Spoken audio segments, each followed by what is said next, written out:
Basic शिक्षा विभाग में पुरानी पेंशन के मामले में हाईकोर्ट की लखनऊ बेंच से बड़ी खबर इस वक्त की आपको बता रहे हैं। 1 अप्रैल 2005 से पहले के नियुक्त शिक्षकों, गैर शिक्षक स्टाफ को मिलेगा पुरानी पेंशन स्कीम का फायदा।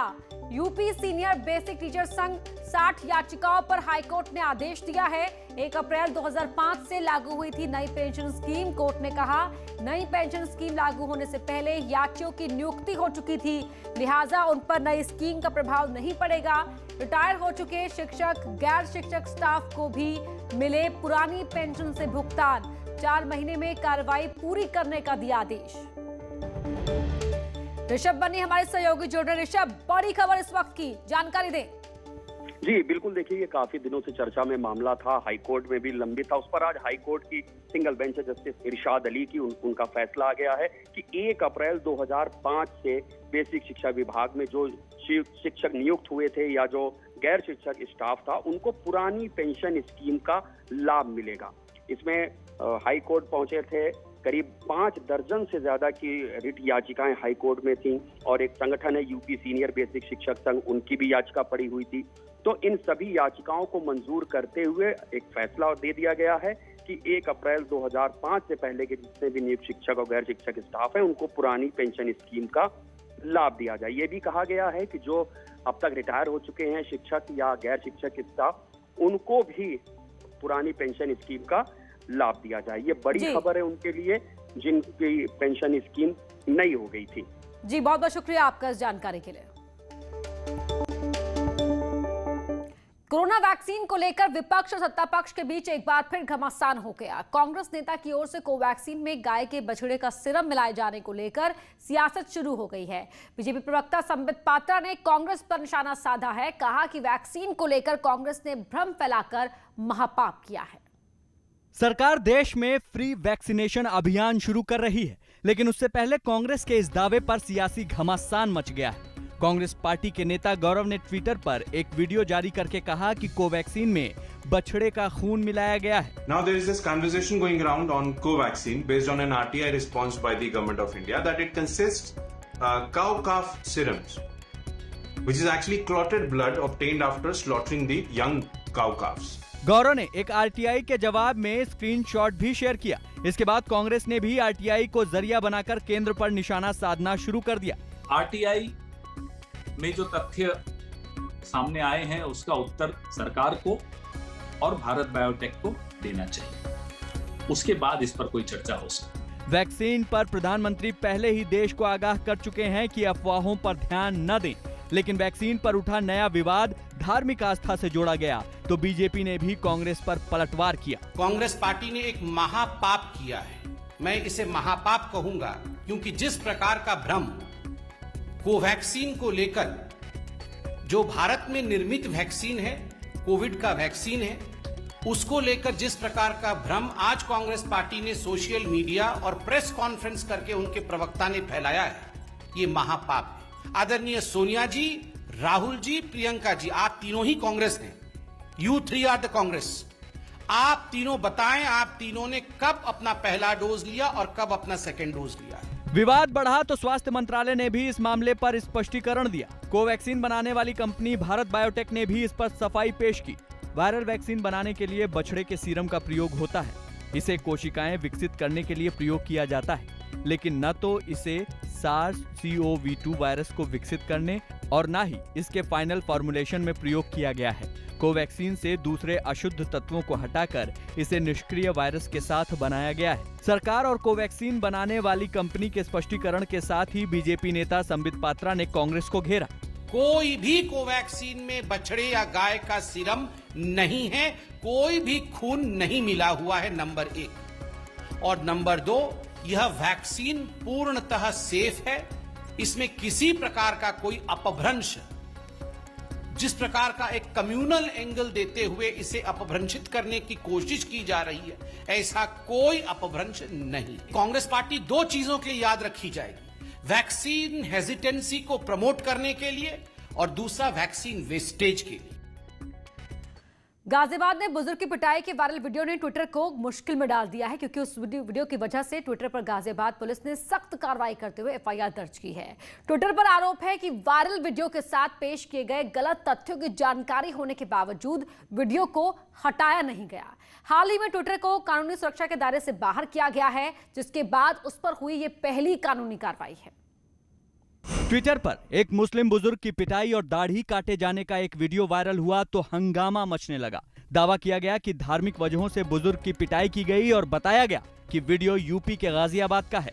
यही नहीं, ये भी दावे किए गए कि बुजुर्ग को 4 लोगों ने जय श्री राम का नारा लगाने के लिए मजबूर किया और उसकी पिटाई की, जिसके बाद सोशल मीडिया पर हल्ला मचना शुरू हो गया। वीडियो के वायरल होने के बाद मामला पुलिस तक पहुंचा। छानबीन के बाद पुलिस ने कहा कि वीडियो को धार्मिक भावनाएं भड़काने के लिए गलत तरीके से इस्तेमाल किया गया था, जबकि पिटाई की वजह का धर्म से कोई नाता था ही नहीं। इसके बाद पुलिस ने इस मामले में 8 लोगों और ट्विटर पर भी केस दर्ज कर लिया। ये इंक्वायरी में इस घटना का कोई भी धार्मिक एंगल होना नहीं पाया गया। ये घटना निजी कारणों से तावीज को लेकर के नाराजगी, आक्रोश जैसा इनके द्वारा बताया गया है, उसके चलते इन्होंने करी। हालांकि पुलिस का दावा है कि जानबूझकर धार्मिक भावनाओं को भड़काने के लिए किए गए ट्वीट की भी जांच की जा रही है और ऐसे लोगों पर पुलिस ने कार्रवाई की तैयारी भी कर ली है। तो जिस लेवल का इन्वॉल्वमेंट पाया जाएगा कम्युनल हेट्रेड, पीस, हार्मनी को डिस्टर्ब करने के लिए जो ये कार्रवाई कुछ लोगों के द्वारा जानबूझ के की गई है, उसमें हम लोग कड़ी लीगल कार्रवाई आने वाले समय में करने वाले हैं। ट्विटर पर चले हंगामे को कुछ नेताओं ने सियासी हवा दी। असदुद्दीन ओवैसी ने इसके लिए बीजेपी पर निशाना साधा तो कांग्रेस की तरफ से राहुल गांधी भी पीछे नहीं रहे। राहुल गांधी ने एक खबर का हवाला देते हुए अपने ट्विटर हैंडल पर लिखा, मैं ये मानने को तैयार नहीं हूं कि श्री राम के सच्चे भक्त ऐसा कर सकते हैं। ऐसी क्रूरता मानवता से कोसों दूर है और समाज, धर्म दोनों के लिए शर्मनाक है। राहुल गांधी के ट्विटर वॉर के जवाब में सीएम योगी आदित्यनाथ उन पर जमकर बरसे। उन्होंने राहुल गांधी के ट्वीट को शेयर करते हुए लिखा, प्रभु श्री राम की पहली सीख है सत्य बोलना, जो आपने कभी जीवन में किया नहीं। शर्म आनी चाहिए कि पुलिस द्वारा सच्चाई बताने के बाद भी आप समाज में जहर फैलाने में लगे हैं। सत्ता के लालच में मानवता को शर्मसार कर रहे हैं। उत्तर प्रदेश की जनता को अपमानित करना, उन्हें बदनाम करना छोड़ दें। भारत में ट्विटर की मुश्किलें बढ़ गई हैं। अब अगर ट्विटर पर कोई गैर कानूनी कंटेंट आता है तो सिर्फ उसे ट्वीट और रीट्वीट करने वालों पर ही नहीं, ट्विटर पर भी एक्शन लिया जाएगा। ट्विटर पर यह सख्ती हाल ही बनाए गए नए आईटी कानून की वजह से हुई है। रविशंकर प्रसाद आज ट्विटर पर जमकर बरसे।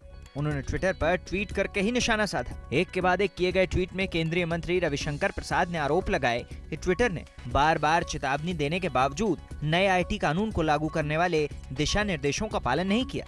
हालांकि उन्होंने ये भी बताया कि ट्विटर को उसकी कानूनी सुरक्षा खत्म होने से जुड़ा कोई भी आदेश केंद्र सरकार की तरफ से जारी नहीं किया, लेकिन सरकार द्वारा बनाए गए नियमों का पालन न करने से यह कानूनी सुरक्षा अपने आप खत्म हो गई है।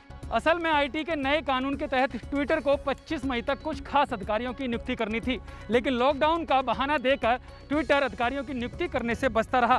केंद्र सरकार ने उसे बार बार चेताया और 5 जून को आखिरी चेतावनी जारी करके साफ किया कि अगर गाइडलाइन नहीं मानी तो ट्विटर को जो कानूनी सुरक्षा मिली हुई है वो छूट खत्म कर दी जाएगी। लेकिन इसके बावजूद भी ट्विटर ने आईटी गाइडलाइन को लागू करने के लिए कोई कदम नहीं उठाया। गूगल, फेसबुक, यूट्यूब और इंस्टाग्राम जैसे सोशल मीडिया प्लेटफॉर्म ने नए कानून को मानते हुए नए अधिकारियों की नियुक्ति कर ली, लेकिन ट्विटर ने ऐसा नहीं किया। अब सवाल ये कि मध्यस्थ प्लेटफॉर्म के नाते ट्विटर को मिले सुरक्षा का अधिकार खत्म हो जाने से उसे क्या नुकसान उठाना पड़ेगा। तो आपको बता दें कि अब तक भारत में ट्विटर समेत दूसरे सोशल मीडिया प्लेटफॉर्म को आईटी एक्ट की धारा 79 के तहत सुरक्षा का अधिकार मिलता रहा है, जिसकी वजह से सोशल मीडिया पर अगर किसी भी प्लेटफॉर्म पर गलत या भड़काऊ पोस्ट शेयर होता है तो उसके लिए सोशल मीडिया प्लेटफॉर्म की कोई जिम्मेदारी नहीं होती थी। लेकिन अब ट्विटर का यह अधिकार खत्म हो चुका है। अब किसी भी गलत पोस्ट या भड़काऊ पोस्ट के शेयर होने पर उसके अधिकारियों से पुलिस पूछताछ कर सकती है और जरूरी होने पर कार्रवाई भी की जा सकती है। कोई भी संस्था जो चाहे देश की हो, चाहे बाहर से आके भारत में व्यवसाय करती हो, सबके लिए ये अनिवार्य है कि वो भारत के संविधान और भारत के कानून का पालन करे। ट्विटर को मिली कानूनी सुरक्षा खत्म होने के बाद उसे जल्द ही एक कानूनी कार्रवाई का सामना भी करना पड़ गया। यूपी के गाजियाबाद में ट्विटर पर एक वायरल वीडियो की वजह से एफआईआर दर्ज हो गई। तब उसे होश आया लेकिन फिर भी ट्विटर ने कानूनी शर्तों को मानने से बचने का नया बहाना ढूंढ लिया। खबर है कि ट्विटर ने सरकार से कहा कि वो अपने सलाहकारों की राय लेकर भारत में एक दफ्तर बनाएगा। उसके बाद ही सरकार के निर्देशों के मुताबिक अनुपालन अधिकारी की नियुक्ति करेगा। हरिद्वार में कुंभ मेले के दौरान कोविड टेस्ट में हुए गड़बड़ी का मामला तूल पकड़ता जा रहा है। न्यूज 18 की तफ्तीश में सामने आया है कि कुंभ मेला स्वास्थ्य विभाग ने जिस मैक्स कॉर्पोरेट नाम की कंपनी को कोविड टेस्ट का ठेका दिया, वो कंपनी सिर्फ कागजों में ही चल रही है। फर्जी कंपनी को ठेका दिए जाने के बाद मेला प्रशासन की कार्यशैली सवालों के घेरे में आ गई है। मेला स्वास्थ्य अधिकारी का कहना है कि स्वास्थ्य विभाग द्वारा अन्य सभी निजी लैबों के साथ सीधे MOU किया गया था, लेकिन दिल्ली की लालचंदानी लैब और हिसार की नालवा लैब के साथ थर्ड पार्टी MOU हुआ था। मामले में शासन के निर्देश पर DM ने जांच कमेटी बना दी है। वेरिफिकेशन नहीं किया गया था। इन्होंने जो हमारा EOI निकाला था उसके संदर्भ में इन्होंने 2 लैब के साथ यहाँ पर अपने को आवेदित किया था, जिसमें दोनों लैब ICMR से अप्रूव थी और NABL एक्रेडिटेड थी, जिसमें उनका मैक्स के साथ करार पहले से ही लगा हुआ था। उस बेस पे चूंकि सरकारी रेट फिक्स था एंटीजन का 354 रुपये उस समय और 500 रुपये उस समय PCR का टेस्ट कर रहा था। जो लोग यहाँ आए ही नहीं हैं और उन लोगों का भी जो है टेस्टिंग का जो है डेटा बता रहे हैं। कुछ एक ही मकान में काफ़ी मात्रा में लोगों का जो है टेस्ट किया है करके बता रहे हैं। इस प्रकार का विभिन्न मुद्दे हैं, क्योंकि नंबर ऑफ टेस्ट भी जो है थोड़ा ऑड है कि इतना टेस्ट होने का एक ही लैब के माध्यम से होने का संभावनाएं भी ऐसे प्रतीत नहीं होता है। तो ये सारे मुद्दों पर जो है विस्तार से जो है जांच किया जा रहा है। कुंभ में कोविड रिपोर्ट का फर्जीवाड़ा और घोटाला बड़ा होता जा रहा है। विपक्ष ने सीधे सीधे सरकार पर सवाल उठा दिए हैं। वहीं सरकार का कहना है कि मामले में दोषियों पर कड़ी कार्रवाई की जाएगी, तो बीजेपी प्रदेश अध्यक्ष ने इस फर्जीवाड़े की तुलना देशद्रोह से की है। गड़बड़ नहीं, कुंभ के आयोजन में गड़बड़ है और कुंभ के आयोजक राज्य की सरकार होती है। इतना बड़ा घोटाला अगर पूरी वैश्विक महामारी के मामले में टेस्टिंग में हो रहा है तो आप कल्पना कर सकते हैं कि कितना बड़ा खिलवाड़ लोगों की जानों से किया गया। इसके लिए सरकार को माफ नहीं किया जा सकता, इसके लिए कोई क्षमा नहीं है, कोई माफी नहीं है। इसमें केवल एक तरीका है कि पश्चाताप के लिए तीरथ सिंह रावत सरकार इस्तीफा दे। सरकार को अपनी जिम्मेदारियों का एहसास है और निश्चित रूप से इस पे विचार किया जा रहा है और सरकार इसमें कड़ी से कड़ी कार्रवाई करने का काम करेगी। इस प्रकार का कोई भी कार्य जिससे केवल फर्जीवाड़ा ही नहीं अपितु जनता के जीवन से खिलवाड़ वाली स्थिति अगर ऐसी कोई बनती है तो कठोर से कठोर कार्रवाई सरकार को इस पर करनी चाहिए। कठोर से कठोर कार्रवाई। इस प्रकार का कोई काम कोई करता है तो निश्चित रूप से वो एक प्रकार का राष्ट्रद्रोह भी है। यहाँ रुक रहे छोटे से ब्रेक के लिए, जल्द लौटते हैं।